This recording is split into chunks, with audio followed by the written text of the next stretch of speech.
الله تعالی جل جلاله فرمای چې کله تاسې اذان وسی او اذان واروي اذا نودي للصلاة چې کله آواز وکړ چې لپاره د لمانځه د جمعې په ورځ باندې اذان وسی دی جمعې د لمانځه دپاره نو فسعوا الى ذکر الله کوشش وکړئ او سعی وکړئ د الله تعالی ذکر ته راځئ وذروا البیع بیع فریدئ بازار بندوي دکانونه بندوي کاروبار چټي کوي راځي د جمعې لمانځه ته ځان را رسوي چې کله تاسې اذان واروئ نو د اذان سره دستي ځانونه لمانځه ته حاضروي لمانځه ته راځئ ځکه په دې وجه باندې چې د جمعې لمونځ چې ده هغه فرض عین ده بعضې علما کرام امامان هغه د جمعې لمونځ فرض عین نه بولي خو چونکې هغه د مو مذهب نه ده د مو مذهب د امام ابو حنیفه رحمت الله تعالی علیه مذهب دا ده چې د جمعې لمونځ فرض عین ده د جمعې لمونځ څخه که خدا ناخواسته څوک انکار وکړي سړی کافر کیږي او که څوک د جمعې لمونځ څخه انکار نه کوي خو البته د جمعې لمونځ کوي نه معنا انکار نه کوي خو تاریک وي د جمعې لمونځ تر کوي هغه انسان بیا فاسق بلل کیږي نو د جمعې لمونځ چې دا فرض عین ده د جمعې لمانځه ته الله پاک حکم فرمایلی ده چې کله اذان د جمعې وسو نو چسپاندي سره راځي د الله تعالی جل جلاله د ذکر جای ته چې هغه مسجد ته جمعه ته ځان را رسوي او کار چټي کوي بیع او شرا اخیستل او خرڅول او کاروبار دا ټول فری دی ځکه له اذان څخه وروسته که یو سړی کاروبار کوي او بیا هم دکان خلاصي او خرڅول او اخیستل کوي نو دواړه چې دي په ګناه باندې اخته دي دا حرام ده دا کار که څوک خرڅوي هم ورته حرام ده که څوک اخلي هم ورته حرام ده دواړه به دا کار نه کوي او هم به دکاندار دکان ختموي او هم به مارکیټ والا مارکیټ بندوي او هم به کاروبار والا چې په گلی کې ولاړ وي دا به کاروبار ختموي او د الله تعالی کور ته به ځان رسوي د الله تعالی جل جلاله ذکر به کوي تر څو چې لمونځ وسي چې کله لمونځ وسو بیا الله تعالی جل جلاله حکم فرمایلی ده چې اوس نو ولاړ سئ ووځئ له خدایه پاک رزق وغواړئ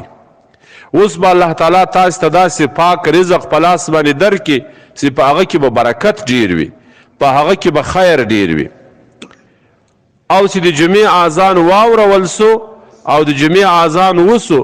تر دغه له مخه چې سړی کاروبار نه چټی کوي او بیا هم کار چالان دی نو د دې دپاره خو یو دا داسې په حرامو اخته ده حرام مال هیڅ وخت هم ګټه نه ده رسولې نه د چا ځان ته ګټه رسولې ده نه د چا اولاد ته ګټه رسولې ده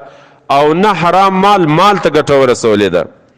یمحق الله الربا و یربي الصدقات الله تعالی جل جلاله قرآن شریف کې بل ځای فرمایي سود مال تباه کوي سود خوري چې ده هغه د انسان دغه موجوده مال ختموي او ویربي صدقات نیک صدقې او پاک مال نور مال زیاتوي پسې په مال کې الله پاک نور خیر اچوي مال یې ډیریږي پسې نو د جمعې له اذان سره سړی کار نه چټی کوي دا سړی یو قسم په ناروا باندې اخته ده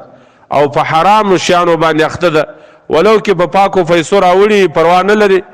یا یو سړی چې اخیستل کوي پاکې روپۍ ورکوي پروا نه لري خود به روپۍ پاکي او خود به سودا پاکوي خو البته دا کار چې دوی په دغه جمعې لمانځه اذان څخه وروسته بیا دا کار کوي دا حرام ده په ناروا باندې اخته دي او دا حرام کار ده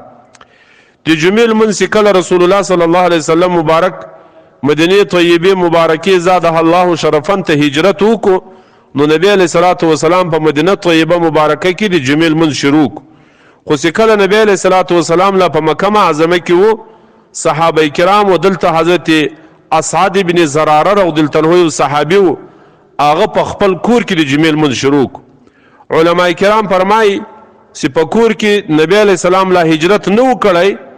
د په کور کې د جمعې لمونځ شروع کو دا د نبی علیه السلام په حکم باندې د شروع کو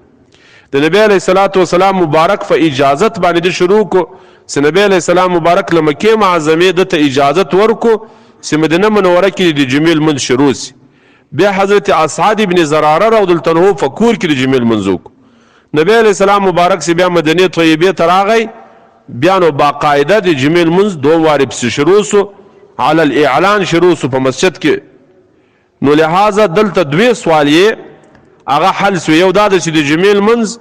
په مکه معظمه کې شروع سوی ده او که په مدینه منوره کې شروع سوی ده.